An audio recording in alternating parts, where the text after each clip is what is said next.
Halo Bapak Ibu guru hebat sekalian, kali ini kita bertemu lagi dalam demonstrasi kontekstual tentang guru level 4 berbagi dan berkolaborasi. Jadi perkenalkan bagi yang baru ya, salam kenal, nama saya Ibu Gede Anom Dharma Wisata SE, Unit Kerja SMK Negeri 3 Tabanan.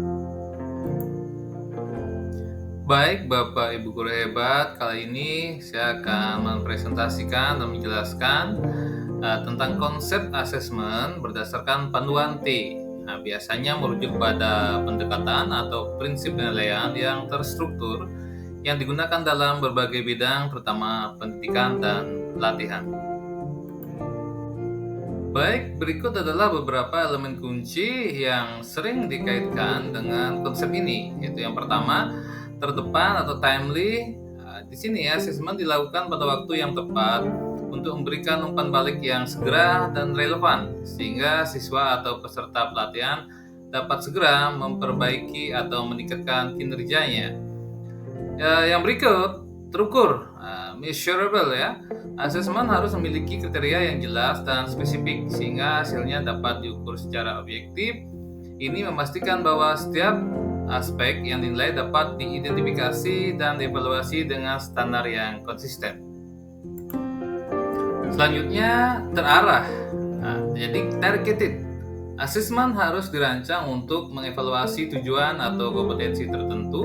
Ini berarti bahwa asesmen harus relevan dengan materi atau keterampilan yang sedang dipelajari. Kemudian ada transparan atau transparent ya. Jadi kriteria dan prosedur asesmen harus jelas dan dipahami oleh semua pihak yang terlibat, termasuk peserta didik, guru, atau instruktur. Ini membantu dalam memastikan bahwa proses penilaian adil dan terbuka. Baik, lanjut Bapak Ibu guru hebat. Tersedia atau accessible. Jadi asesmen harus dapat diakses oleh semua peserta didik atau karyawan tanpa ada hambatan fisik, bahasa, atau teknologi. Yang berikutnya, terkelola atau manageable ya. Asesmen harus realistis dalam hal waktu dan sumber daya yang dibutuhkan untuk terlaksananya. Ini berarti bahwa asesmen tidak boleh membebani peserta didik atau guru secara berlebihan. Praktek baik dalam merencanakan asesmen. Yang pertama ada menetapkan tujuan asesmen yang jelas. Kedua, menggunakan beragam metode asesmen. Yang ketiga, mengembangkan rubrik penilaian yang transparan. Yang keempat, merencanakan asesmen yang autentik dan relevan. Yang kelima, mengatur waktu asesmen yang tepat. Keenam, melibatkan siswa dalam proses asesmen. Yang ketujuh, menyediakan latihan atau simulasi sebelum asesmen. Yang kedelapan, mengintegrasikan umpan balik dalam proses asesmen. Yang kesembilan, menggunakan data asesmen untuk perbaikan pembelajaran. Contoh praktik baik dalam merencanakan asesmen.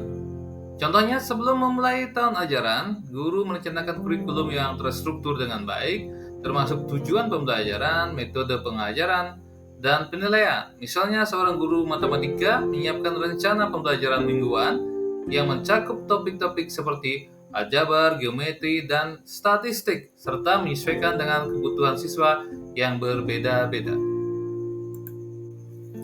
Dampak kepada murid dan tantangan yang dihadapi dalam melakukan asesmen. Nah, di sini ada dampak positif ya.